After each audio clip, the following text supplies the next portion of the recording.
Alright, what is good, ladies and gentlemen, is the Mass Comparer back again with another comparison, and today we're going to be doing a comparison between all of Ninjago and all of Jojo's Bizarre Adventure. And yes, it does include Steel Ball Run, even though Steel Ball Run will probably not really play a factor because there's only one episode currently released. So yeah, I want to compare these two because I think that they're pretty close to each other, like in terms of what I would rate them. I think I would both give them, I think they both get on average like about a 7, and they're both two shows that I just recently finished rewatching each of them. And yeah, I've spent a while rewatching each of them, and so they're both pretty fresh in my mind. And so I want to compare them. Like, this is a compare, like a lot of, to be honest, the comparisons ever since I added them to my channel, they're kind of like my least favorite video to do. I prefer more so just like reviewing stuff and like talking about my thoughts on it, and then rankings. I get to compare like specific aspects of stuff like characters or powers or something. But the comparisons, they always feel like very, I don't know, like a comparison. This is a comparison that I want to do. Like a lot of the comparisons, I just end up kind of doing like a good amount of them are viewer recommendations, and they're not bad viewer recommendations. It's just that, like, in general, I kind of prefer to just save the comparisons for like genuinely stuff that I want to like actually compare, like which is better, because they're like really close in terms of quality. So I think that this is just a good example of a comparison where I think it is like just a comparison that I want to do, because I think that this would be a very just good one to compare. So yeah, with that said, let us just begin, starting off with the protagonist. So in JoJo's Bizarre Adventure, every part you have a different protagonist, and in Ninjago, usually just like every season kind of has a different poster ninja.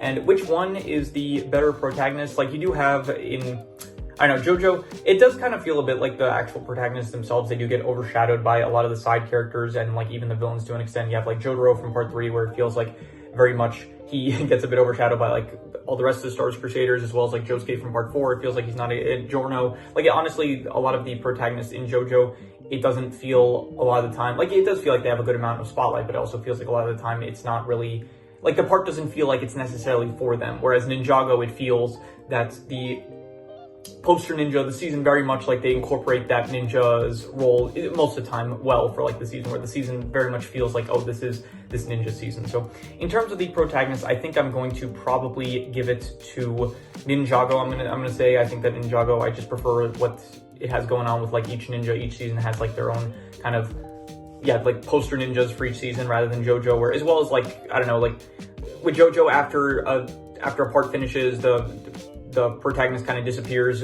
Not always, like, in fact, not even usually the case. Like, Joseph returns, Jotaro returns a lot, but Josuke hasn't returned, Giorno hasn't returned, Jolene, I'm assuming, is not going to return. So Jonathan, to an extent, I guess, returns with Dio using his body and stuff. So yeah, overall, I think I kind of like the protagonist of Ninjago better. So yeah, like, it is basically just all the ninja, like, they, in certain seasons, they become the protagonist. So anyway, next is the Deuteragonist. So for either one, there's not really Deuteragonist, to be honest. Like, for Ninjago, you don't exactly have a Deuteragonist. It's usually just, like, maybe for certain seasons, you might have, like, characters that are a bit more prominent that are introduced. Like, I don't know, the first thing that comes to mind is, I guess, Master of the Mountain, where Vanya is kind of like the Deuteragonist to Cole, I would say. But besides that, like, in most seasons, there's basically just kind of, there's not necessarily a Deuteragonist. I mean, I guess you could say, I don't know, you can kind of like pick and choose with Ninjago, like, who the Deuteragonist is for which season.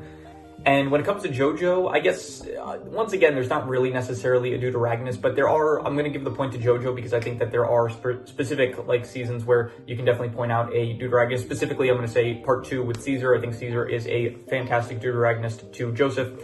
You could say, like, part 1, either Speedwagon or Zeppeli is the Deuteragonist, but I mean, they're both kind of on the same level. So I guess they're both, when you say Deuteragonist, you're kind of thinking of like the secondary protagonist, and then that's not always the case, or it might be the case that there's more than one like secondary kind of protagonist. So yeah, Deuteragonist, it's a bit difficult to say. I guess you could say like Okuyasu or Koichi maybe for part 4. For part 5, you could say like Mista and stuff, but I'm going to give it to Jojo just for Caesar, because I think that Caesar as a Deuteragonist is better than any Deuteragonist that Ninjago might have. Anyway, next is the antagonist. I'm giving this one to Ninjago. I think that the Ninjago antagonists, I like them a lot better than in Jojo. I think Jojo has like good antagonists. I like pretty much all of them except Pucci. I think that Pucci doesn't really work too well for me, because he is way too tied to just Dio and trying to like complete some plan that Dio apparently had in the past. It's not really, it doesn't work for me as well. I think that all the rest, though, I think are good. Diablo is pretty good. He's a bit too obsessed with the anonymity. I don't really like that aspect of him, but I do still think that he is good, very egotistical and very like antagonistic. It feels like Kira's great. Kira, I thought, was a fantastic antagonist. Dio's also good. Dio, I like him a bit more in part 1 and part 2. Not part 2, sorry, part 3. He does feel like he gets beaten a bit too easily. And in part 2, you have the Pillarmen, and I thought the Pillarmen were good. But Ninjago has just, like, at this point, like, I'm not going to say, okay, Jojo definitely has a lot of iconic villains. I'm not going to, like, pretend like it doesn't. Like, Dio, one of the most iconic villains, like, not even in anime, I would say, like, just in general, I would say he's probably one of the most iconic villains.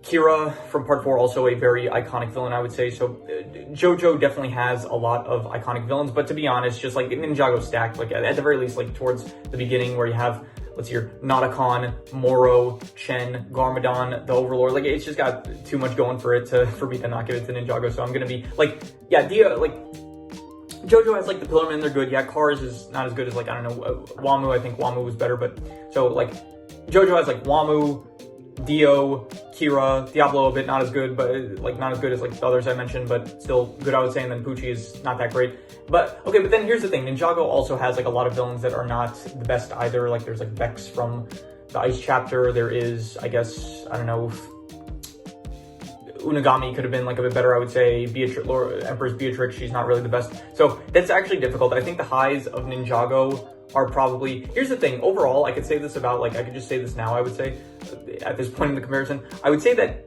Ninjago starts out with, like, a lot of highs, and then it kind of just, like, then it, like, kind of falls off a bit, but then it still plateaus at, like, a good level, I would say. And I think Jojo kind of, like, is just consistently good the whole way through, but then its consistency is just slightly higher than the low that Ninjago ends up in. So I would say that like Ninjago has a lot more villains definitely, but I think the good villains of Ninjago are better than the consistently like good villains, I would say, of Jojo. I'm still just gonna give it to Ninjago. Like when I'm doing comparisons, I'm mostly just thinking of like the best from each category. So I will say that probably I like the best of Ninjago is better than the best of Jojo. Even if Jojo maybe has like more consistently good villains, but I'm still just gonna give the point to Ninjago, I'm gonna say. In terms of which one has the better side cast, that's a good question. I think that's, well, Ninjago, you could consider basically all the ninja that are not poster ninja for the season. You can consider them the side cast. There's also just a lot of characters that get introduced. In Jojo, there is, like, each part has, like, a lot of good side characters, I would say.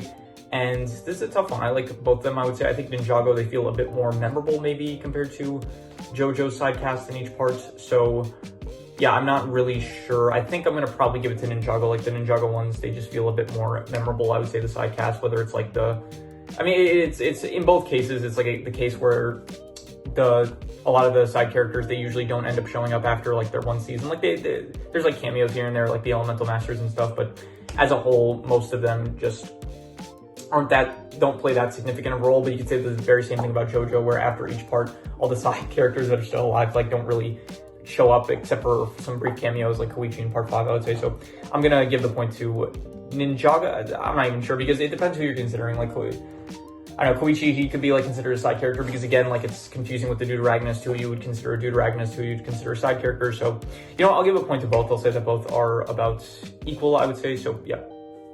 Next is the settings. I think that Jojo has some very nice settings. It's like got a lot of, it all takes place like on Earth, on the real world. So Ninjago takes place in a different setting, like a Lego universe with like different realms and stuff, and I would definitely say that I think Ninjago has the better settings. I think Jojo has a lot of nice settings, but it is all just like kind of grounded in reality, so it is a bit simple, I would say. And Ninjago, it's like a lot more unique, where it's like you do have like all these realms that are very different from each other, and like the actual world itself is constantly expanding the actual world itself with like elemental masters and stuff. Like Jojo, okay, this stuff gets more into the action aspect, so I'm gonna save that for later, but I'm gonna give the settings to Ninjago. In terms of which one has the better rules, Ninjago, the rules, there's a lot of rules. This was like, this is actually what I created the rule category for, was for when I would get to like a comparison with Ninjago. The rules in Ninjago are basically like, there's elemental masters, there's dragons, that a lot of dragons usually end up giving power to elemental masters. There's like realms, there's the first Spinjitzu master, there's the overlord. There's a lot of stuff, honestly, rules you could say. I'm gonna remove this category. I'm actually, like, after this video, I'm just gonna remove this category, because this is always like the most difficult category for me to use, and I just never know what to say for it, really. So, but at the very least, I'll use it now, because this was the reason that I added it in the first place. So I would say that the rules of Ninjago are basically just like, you know, like ghost die to water, you know, the jinns like are required to grant wishes when they're in like lamps and stuff. So there's a lot of rules, and they're all good. I would say, like, I like the actual established like kind of stuff. The green ninja, like, he has to return to the, spoiler alert, I guess, for the newest season, the green ninja has to return to the Whispering Woods when he like becomes of age, I guess, and perform like the ritual to replenish the Whispering Woods. And the rules of Jojo are that, I guess, stand users, they're attracted to each other. They're, what else? One, like, I think they said something about here, a stand user can't have more than one stand or something like that. So I'll just give the point to both, honestly. I don't like this category. I'm getting rid of it after this video. It's not a good category. It's always like the most difficult thing for me to actually compare. So I'm just removing it. So yeah. Plot, which one has the better plot? Ninjago, each season is different. Some plots I like better than others, but most of the time they are pretty good, I would say. Jojo, also, same thing. Like, there are different plot. Like, each part has like a different plot, and I think consistently I kind of, which plots do I like more? I'm not sure. Ninjago has like a lot of good early ones, and Jojo has, I would say, pretty much all of them are good plots, except for, I wouldn't even say except, I think like all the plots of Jojo are good. So I think I'll give it to Jojo, because at the very least, like, Jojo, it feels like they still have more story to tell, whereas Ninjago, it feels like they could have ended a while ago, and after, like, when you get to like Secrets of Forbidden Ninjutsu, the ninja like have to go out of their way in order to like find trouble to get into. So yeah, I'm gonna give the point to Jojo for plot, I would say. In terms of which one has the better comedy, which one is funnier, that's a good one. I would say that, let's see here. I think that both have good moments, I would say. I think that probably, yeah, honestly, both of them have like some, both of them, they're not like hilarious, like neither show is really like, has comedy as the forefront of the genre. However, I do think that probably which one did I think was funnier? I'm not sure. Neither one like really jumps out to me as being necessarily funnier, so I'll just give a point to both. Which one has the better action? That's a good one. Okay, so Ninjago does have elemental powers and Spinjitzu as well, while you do have in JoJo's Bizarre Adventure like the actual stands with all their abilities and stuff. And so I think in terms of animation-wise, definitely Ninjago, especially the newer seasons, Dragon Rising, they do have some very slick animation, which I do appreciate. And in terms of which actual like power system I kind of like better, I do like the elemental powers of Ninjago, but it also just feels like a bit not as well thought out, where it just kind of feels like, okay, we'll give like your elemental warriors, it's like they get elemental powers, but then it's like there's the thing about like passing down elemental powers where I'm not really sure how that works, because like Rei and Maya, I'm assuming like they lost their elemental powers, so I'm assuming that means that like the ninja will eventually have to pass down their elemental powers, so it's not explored to the fullest extent that I would like. They also like introduce elemental powers like very, like when you get to like Dragon Rising Season 2 Part 2 with the Tournament of Sources, like they just kind of like, okay, anything at this point can be an elemental power, so it just feels like it kind of loses a bit of the, I don't know, special, like, I don't know the word for it, but uniqueness, I guess, when it's like suddenly they're just kind of giving all these random elemental powers. So, and I think the stands are good. They're also like kind of, you know, certain ones I like better than others, and stands are definitely a lot more unique and kind of sometimes more confusing, I would say. And some stands do kind of just like copy others, like Aqua Necklace is the same as, I think it was called Geb. Man in the Mirror is like basically the same as Hangman, so there are certain stands that, there's also the thing of like Jotaro stand apparently being able to stop time as well as the world. They're the same type of stand. I wish that they would expand a bit more maybe on that, like what it means for stands to be the same type. So yeah, both ones are good, but they both have like kind of problems to them, I would say. But I think ultimately I do like I like the unique nature a bit more of, I guess, the stands, I would say. I'll say if we are including Steel Ball Run, I guess like Gyro's like balls, I guess those were pretty cool, like the action scenes where we would use them, so that plays a factor in as well. So I think that we will probably give I think I'm going to give the action to Jojo, I would say. Which one has the better drama? Yeah, probably Jojo. I think that Jojo is like a way more dramatic show, I would say. There's a lot more moments where it feels like there is like the characters are about to die and stuff, where Ninjago, it never feels at any point like a character is like ever too in danger. I would say probably one of the most dramatic scenes of Ninjago was like the end of, I don't know, the first one that comes to mind for some reason is like the end of season 8, where Garmadon, he's like using his giant rock monster to crush the ninja in the Destiny's Bounty, and so Lloyd like actually thinks they die, so I guess that's like the closest maybe the show gets like, actually no, okay, Zane's sacrifice, that was pretty dramatic, I would say. So Zane's sacrifice is like pretty good, but I'll say like the early Ninjago stuff. Early Ninjago did feel pretty dramatic, but at this point, after so long has after so much time has passed, it doesn't really feel like there's any danger anymore, because like I don't really expect any character. It's also a kid show, so it does feel like, okay, they're not really going to kill off any characters. So I think that's just the nature of kind of JoJo's Bizarre Adventure being like a lot more of a mature show. It just happens to be more dramatic in a lot more cases. So I'm going to give the point to JoJo.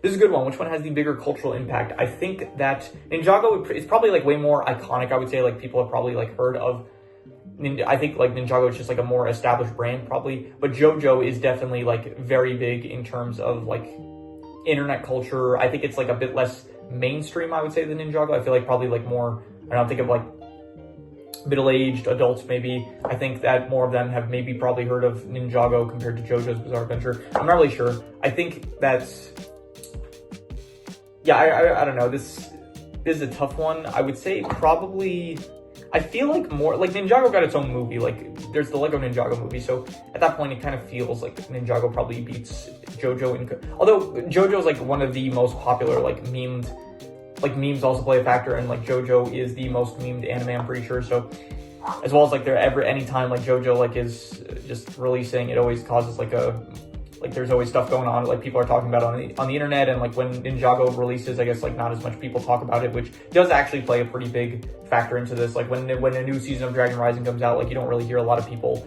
like mention it really, except for like the Ninjago. If you're in like the Ninjago community, you'll hear about it. But when it comes to JoJo, like even if you're not part of the JoJo fandom, like you will see stuff about it. So actually that probably does mean that JoJo has probably the bigger culture impact, I would say. So yeah, even though I feel like Ninjago is kind of a bit more iconic at this point, and so it's been going on I think longer. So I think maybe people like would recognize the brand Ninjago a bit more than JoJo's Bizarre Adventure, I would say. Next is clothing. The Ninja, they got good suits, good gis and stuff. I think that they look good, depending on what the season is usually, but yeah. And then JoJo's Bizarre Adventure. All the JoJos, I would say, have some pretty good outfits. I think that all of them look pretty cool. I would say Joseph's looks great. Jotaro's pretty iconic. Josuke's like a high school student, but you know, it works for him. Giorno, pretty stylish, I guess. Jolene, I think Jolene's looks great, like especially when she's got like the trench coat on in the prison, I would say.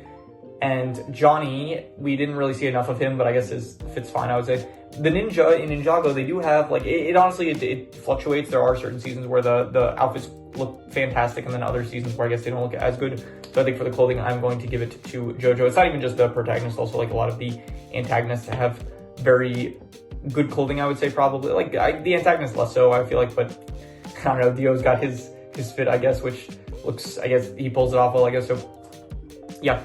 In terms of equipment, I think that JoJo doesn't really use equipment, to be honest. It's like pretty much always just stands and stuff. And Ninjago does actually, like, occasionally, like, they do have like mechs and stuff, and I guess I mean, do weapons count as equipment? I should probably actually, like, you know, I'll call it like equipment / weapons, I guess, because although I guess weapons kind of like just come with the territory of equipment. So I'll give it to Ninjago. I think Ninjago has like definitely a lot more iconic weapons, a lot more like tools and stuff and mechs and vehicles that they use compared to JoJo, which they barely use any equipment really. Like they don't really use equipment in general. It's mostly just using stand abilities. And if there is equipment, then it is not really anything significant or memorable or important. So yeah. In terms of the acting / voice acting, I think I love the voice acting in JoJo, especially when they like shout out the stand names and stuff. That is great. Ninjago, I think it has good voice acting, but yeah, I think probably just personally, I kind of like like JoJo, it's a more dramatic show, it kind of feels like, and so the voice acting does require like more, you know, when there's a lot of like passionate, like, I don't want to say like emotional, but when there's like a lot of like shouting and stuff, which there's a lot more in JoJo, I just think it's usually better for the voice acting. It makes me remember the voice acting a bit more, I would say. So I will give it to JoJo, I'll say, for the voice acting. In terms of which one has the better soundtrack, this is a good one. Okay, so Ninjago, banger intros, like pretty much all of them are really good, very iconic, I would say. But JoJo's also got like a lot of good intros, I would say, and not even just intros, but also like themes themselves. That is a good one. I think probably I'm leaning more towards JoJo. I think like, especially with like the new, this is where like Steel Ball Run comes into play.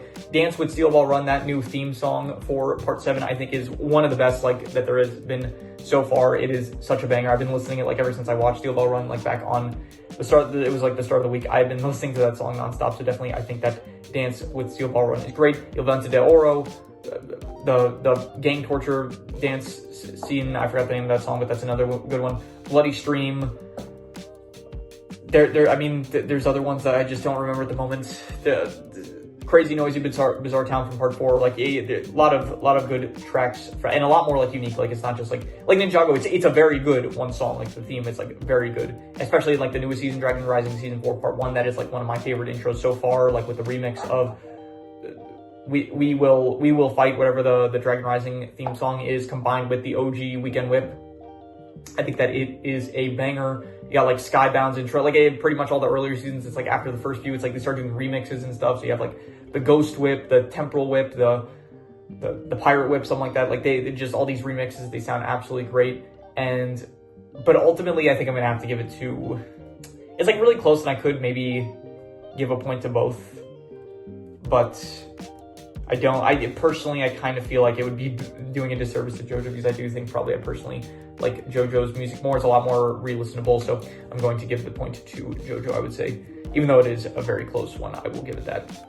Next is visuals. Okay, which one has the better visuals? I would give this probably to...